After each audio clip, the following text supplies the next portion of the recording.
찬송가 212장입니다.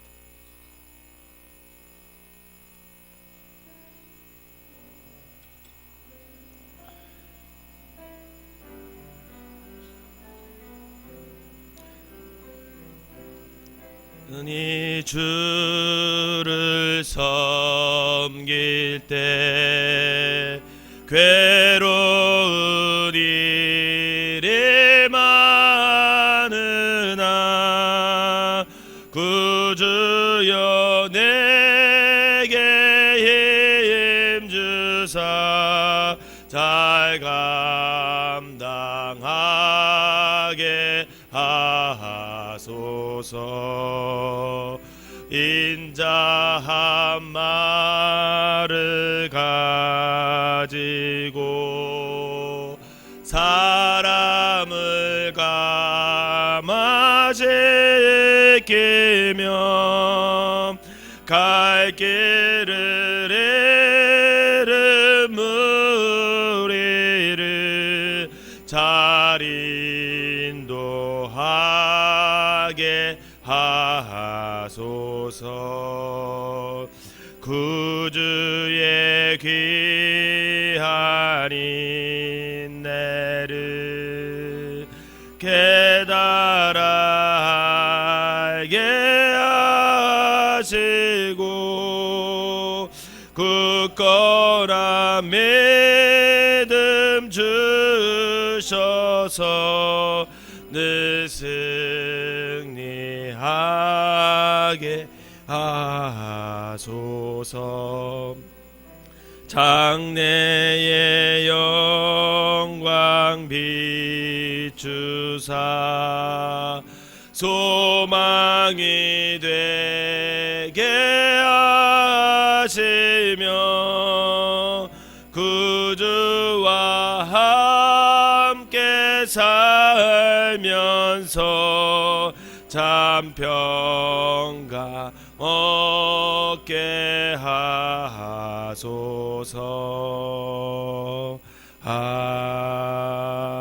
아멘. 사도신경으로 신앙 고백 드리도록 하겠습니다.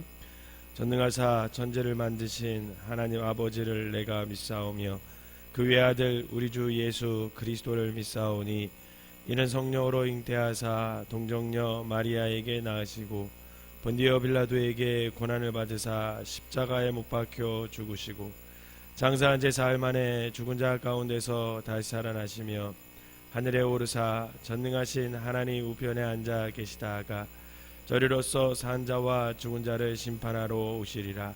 성령을 믿사오며 거룩한 공예와 성도가 소리교통하는 것과 죄를 사하여 주시는 것과 몸이 다시 사는 것과 영원히 사는 것을 믿사옵나이다. 아멘.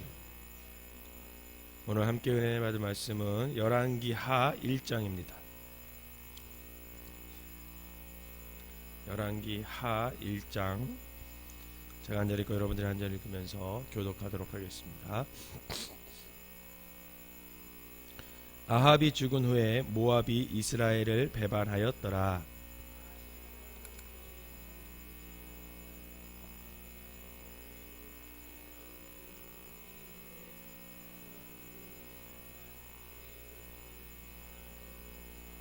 여호와의 사자가 디셉 사람 엘리야에게 이르되 너는 일어나 올라가서 사마리아 왕의 사자를 만나 그에게 이르기를 이스라엘의 하나님이 없어서 너희가 에그론의 신 바알세불에게 물으러 가느냐.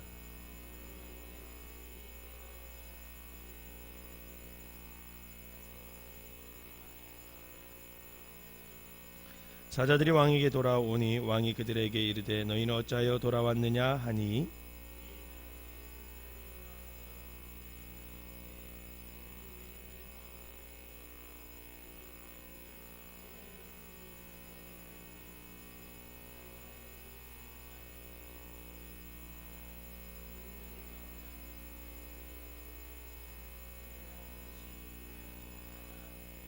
왕이 그들에게 이르되 올라와서 너희를 만나 이 말을 너희에게 한 그 사람은 어떤 사람이더냐.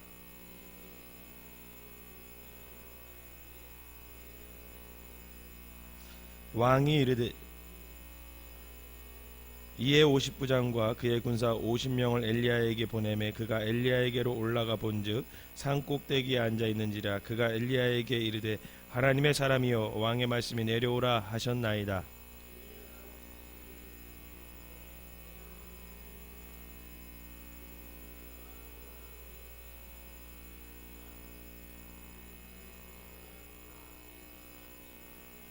왕이 다시 다른 50부장과 그의 군사 50명을 엘리야에게 보내니 그가 엘리야에게 말하여 이르되 하나님의 사람이여 왕의 말씀이 속히 내려오라 하셨나이다 하니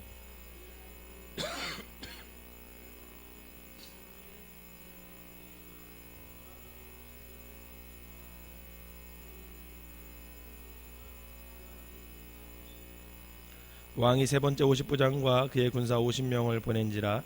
셋째 50부장이 올라가서 엘리야 앞에 이르러 그의 무릎을 꿇어 엎드려 간구하여 이르되 하나님의 사람이여 원하건대 나의 생명과 당신의 종인 이 50명의 생명을 당신은 귀히 보소서.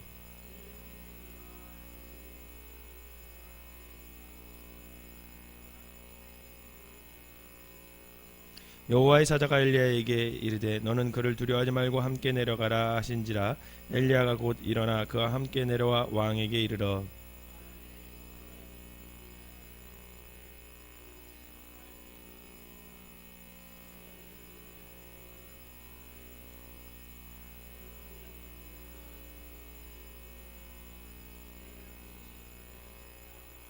왕이 엘리야가 전한 여호와의 말씀대로 죽고 그가 아들이 없으므로 여호람의 그를 대신하여 왕이 되니 유다 왕 여호사밧의 아들 여호람의 둘째 해였더라.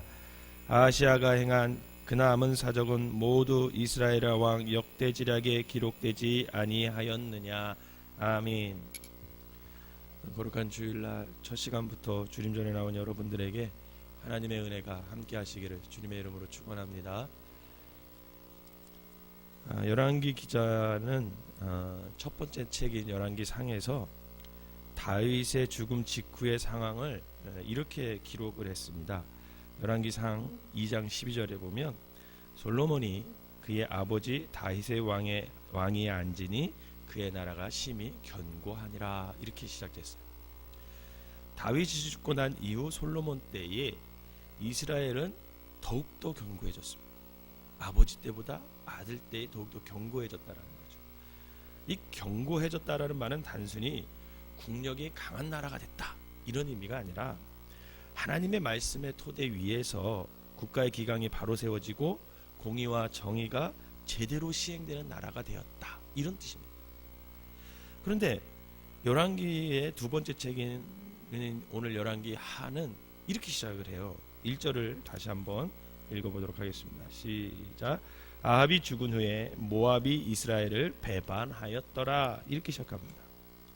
여러분 모압의 배반은요 아합의 죽음 이후 북이스라엘이 지금부터 이제 국력이 점점 쇠약해지기 시작했다라는 것을 의미합니다. 왜 그러냐면 모압으로부터 조공을 받았거든요 이스라엘이. 근데 그 모압이 이스라엘에게 나 조공 주기 싫어 그러면서 배반을 하게 된 거예요. 또한 아합의 죽음은 무서운 심판의 그림자가 이제 드리워지기 시작했다라는 것을 암시하고 있습니다. 이 아합이 나봇의 포도나무 밭을 강탈한 이후에 하나님은 엘리야를 통해서 아합의 집안에 내린 심판에 대해서 전하게 됩니다. 그러자 놀랍게도 아합은 하나님의 말씀 앞에서 자신의 옷을 찢고 굵은 베옷을 입고 금식하며 회개를 했어요. 그럴 사람이 아닌데 그때 해필이면 그냥 회개를 하게 된 거예요. 그래서 하나님은 그러한 아합을 불쌍히 여기시고 심판을 어떻게 했습니까? 조금 보류하셨어요. 연기해 주셨습니다. 그리고 그 심판의 여부는 아합의 자손들 즉 아들들에게 넘어가게 됐어요. 오늘 본문은 아합의 아들들 중 장남인 아하시아의 죽음을 다루고 있습니다. 아합의 죽음은요 아합 가문을 향한 하나님의 심판의 칼날이 이제 서서히 올라가고 있음을 의미했고 모압의 배반은 그 심판의 예고장이라고 할 수가 있는 겁니다. 이 하나님의 심판에 대한 보다 분명한 신호는 바로 이 아하시아의 자신의 급작스러운 병에서부터 시작되는 거예요. 여러분 하나님은 때때로 우리 육신의 질병이나 연약함을 통해서 우리와의 관계를 회복하시고자 합니다. 건강할 때는 잘 깨닫지 못하다가 몸이 아프게 되면 그 육신의 한계를 절감하게 되고 더욱더 하나님 앞에 겸손하기 시작되죠. 여러분, 이게 인지상정이잖아요. 그죠? 적어도 하나님을 아는 사람이면 갑자기 몸이 아파지면 어떻게 되겠어요? 하나님을 찾아서 기도하는 게 당연하잖아요. 믿음이 없던 사람도 그때만은 어떻게 해요? 하나님을 찾아와서 병을 낫게 해달라고 기도하는 게 당연한 거예요. 그런데 이 아하시아는 자신의 병세를 들고 하나님을 찾아야 안 찾아요? 안 찾아요. 2절을 봅시다. 오늘 보면 2절 시작. 아하시아가 사마리아에 있는 그의 다락 난간에서 떨어져 병들매 사자를 보내며 그들에게 이르되 가서 에그론의 신 바알세불에게 이 병이 낫겠나 물어보라 하니라. 아멘. 여러분, 하나님을 찾아요? 바알세불을 찾아요? 바알세불을 찾아요. 여러분, 북이스라엘이 어떻게 시작했습니까? 하나님이 세운 왕조 다윗의 왕조부터 시작한 거 아닙니까? 그런데도 불구하고 하나님을 찾지 않고 바알세불을 찾습니다. 이러한 아하시아의 태도는 하나님에 대한 정면 도전이죠. 그리고 마음이 완악함을 더욱더 분명히 드러나는 그런 행위라고 할 수 있습니다. 이 아하시아는 하나님의 말씀을 모르는 사람이야. 하나님을 알지 못하는 사람이 아니에요. 아하시아는 아합 가문에 대해 하나님의 심판을 전하는 엘리야도 잘 알고 있었어요. 여러분, 7절과 8절을 한번 읽어보세요. 7절과 8절 시작. 왕이 그들에게 이르되 올라와서 너희를 만나 이 말을 너희에게 한 그 사람은 어떤 사람이냐. 그들이 그에게 대답하되 그는 털이 많은 사람인데 허리에 가죽띠를 띠었나이다 하니 왕이 이르되 그는 디셋 사람 엘리야로다. 왕이 이르되 그는 디셋 사람 누구다? 엘리야로다. 알고 있었어요. 엘리야가 그 당시에 굉장히 유명했거든요. 그러니까 또 아합 왕하고 그 아합 왕의 아내 이세벨이 엘리야를 통해서 얼마나 많은 곤욕을 당했습니까? 그러니 그 이 얘기를 들었을까요? 안 들었을까요? 시시때때로 들었을 거예요. 그래서 알고 있었습니다. 아하시아는 자신의 죽음을 예언한 사람이 엘리야인지 사람들의 말만 딱 듣고도 그가 엘리야구나 알고 있었어요. 이것은 아하시아가 선대왕 아합 시대에 있었던 엘리야의 사역과 그가 전한 메시지를 속속히 잘 알고 있었다는 것을 의미합니다. 엘리야가 혈연단신으로 바알 선지자 450명과 아세라 선지자 400명을 대결하여서 참신이 누구인가를 증명했다는 사실도 분명히 아하시아는 알고 있었을 거죠. 그럼에도 그는 자신의 질병 앞에서 엘리야의 하나님을 찾지 않고 자신이 신봉하는 우상을 찾게 되는 것. 이것은 의도적으로 하나님을 자신의 관심 밖으로 밀어내는 것. 하나님을 배척하는 거죠. 그리고는 자신의 죽음을 예언한 엘리야에게 50부장과 군사 50명을 보내요. 여러분, 한 명을 잡는데 50명을 보냈다는 것은 모셔오라는 거예요? 체포해 오라는 거예요? 체포해 오라는 거예요. 체포해 오라. 전혀 비무장 상태인 엘리야에게 군사 50명을 보냈던 것은 엘리야를 잘 모시고 오라는 뜻이 아니라 그냥 그 사람을 강제로라도 어떻게 해요? 잡아오라는 거예요. 아하시아는 엘리야의 체포령을 내린 것입니다. 아하시아의 태도는 50부장의 말투에 고스란히 있어요. 아하시아가 보낸 그 50부장은 삼국대기에 있는 엘리야에게 오늘 본문에 우리나라 말로 해석됐으니까 굉장히 유하게 해석이 됐어요. 하나님의 사람이요 왕의 말씀이 내려오라 하셨나이다. 굉장히 친절히 말하는 것 같죠. 히브리어를 이걸 번역하잖아요. 우선은 여기에 히브리어에는 감정이 들어가거든요. 항상 그 강세가 굉장히 들어가는데 이것을 의역하면 원문의 뉘앙스를 좀 더 우리나라 말로 좀 직역할까요? 직구로, 요즘 말하면 직구라 그러잖아요. 직구로 번역해 보면 이런 거예요. 야, 니까지 게 하나님의 사람이냐? 이런 뜻이에요. 하나님의 사람이 이게 무슨 뜻이냐면 니까지 게 하나님의 사람이냐? 너 여기 있는 군사들 내가 풀어서 험한 꼴 당하기 전에 당장 내려와. 이런 뜻이에요. 이런. 이 50부장의 태도에는 엘리야를 경멸하는 아하시아의 모습이 그대로 반영되어 있는 거예요. 그런데 그 뒤에 일어난 일이 굉장히 놀라운 장면이 일어나죠. 9절 한번 읽어볼까요? 9절 시작. 이에 50부장과 그의 군사 50명을 엘리야에게로 보내매 그가 엘리야에게로 올라가 본즉 산꼭대기에 앉아 있는지라 그가 엘리야에게 이르되 하나님의 사람이여 왕의 말씀이 내려오라 하니라. 급뒤에 10절 시작. 엘리야가 50부장에 대답하여 이르되 내가 만약 하나님의 사람이면 불이 하늘에서 내려와 너와 너의 50명을 살을지로다 하매 불이 곧 하늘에서 내려와 그의 구와 그의 군사 50명을 살랐더라. 아멘. 바알 선지자들과의 대결에서 제단을 살랐던 하늘의 불이 오늘 지금 누구한테 내는 거예요? 이번에는 그 50명을 모조리 잿더미로 만들어. 그러자 아하시아는 알한 곳이 없어요. 그 정도 되면 어떻게 해야 돼요? 정신을 차려야 되잖아요. 야, 이거 뭐 하나님의 사인인가 보다. 이렇게 정신을 차려야 되는데 정신을 차리지 않습니다. 두 번째로 엘리야를 잡아오라고 또 50명을 보내요. 그래서 이 50명을 보냈더니 여기서 또 50부장의 말투가 더 거만해요. 하나님의 사람이요 왕의 말씀이 속히 내려오라 하셨나이다. 이것도 마찬가지로 히브리어로 우리나라로 말로 의역, 그러니까 직역해가지고 직구로 이렇게 번역을 하면 이런 뜻이에요. 너 진짜 하나님의 사람이라는 게 이럴 수 있어? 이런 뜻이에요.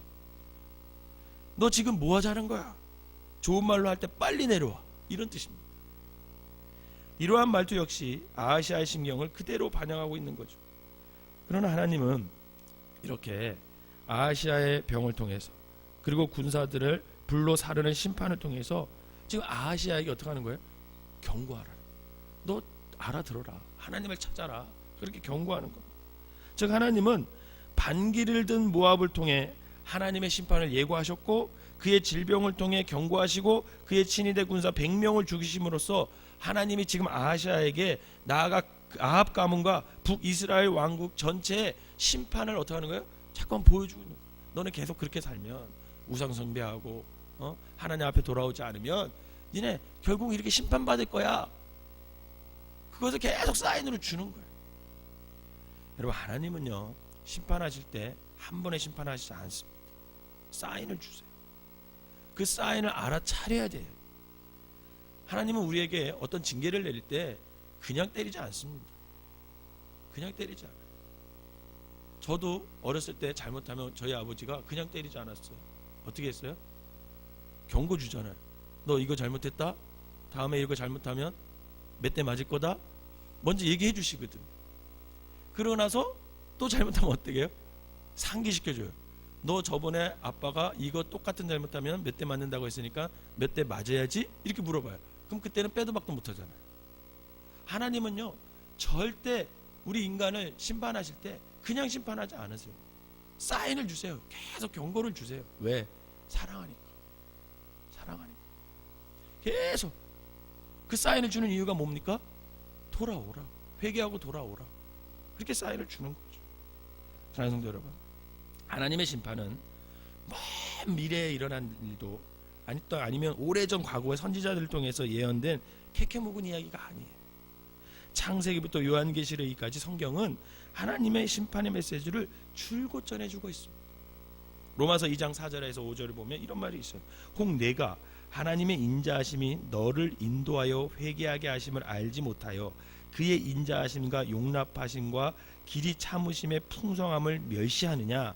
다만 내 고집과 회개하지 아니한 마음을 따라 진노의 날 곧 하나님의 의로우신 심판이 나타나는 그날에 임할 진노를 내게 쌓는도다. 이렇게. 즉 사인을 주는데도 불구하고 어때요? 회개하지 않고 마음을 주님께 드리지 않으면 하나님의 진노를 지금 어떻게 하는 거예요? 쌓아가고 있는 거래요. 쌓아가고 있는. 이처럼 하나님의 심판은 진행형으로 일어나고 있는 현재의 사건이라고 할 수 있습니다. 지금 우리의 눈앞에 심판이 없는 것처럼 보이는 건 회개를 기다리시는 하나님의 오래 참으심과 사랑 때문임을 사도 바울이 가르쳐주고 있는 것입니다. 여러분 천하의 악한 아합도 회개를 했더니 어떻게 하셨어요? 하나님이 용서해 주셨어요. 용서해 주셨어요.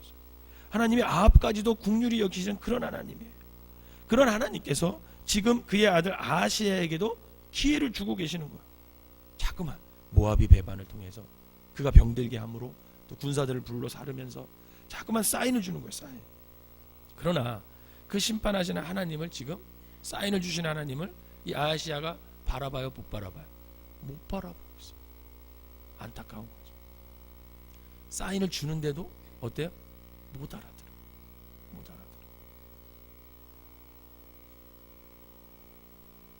여러분, 우리의 삶도 마찬가지입니다. 심판하시는 하나님을 인식하지 못하는 삶은 이미 진노의 심판을 현재 진행형으로 지금 어떻게 하는 거예요? 바울 말처럼 쌓아두고 살아요. 자꾸만 쌓아두면 어때요? 어느 날 확 무너지죠. 이번에 제가 사는 그 사택을 공사하는데 짐을 이렇게 빼잖아요. 짐을 다 빼는데 그걸 이렇게 옥상에 나무로 된 마루가 있었어요. 거기다가 짐을 계속 싸더라고.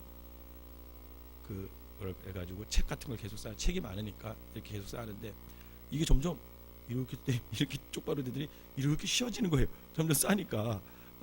그래서 그만 싸라고. 더 너무 이거 나중에 무너진다고. 계속 한 20일 정도 쌓아놓을 건데 무너진다고. 그랬더니 그분들이 더 이상 안 싸놓더라고. 그럼 만약에 계속 쌓게 되면 어떻게 해요? 우리의 죄를 우리의 삶 속에 계속 쌓게 되면 결국은 어떻게 합니까?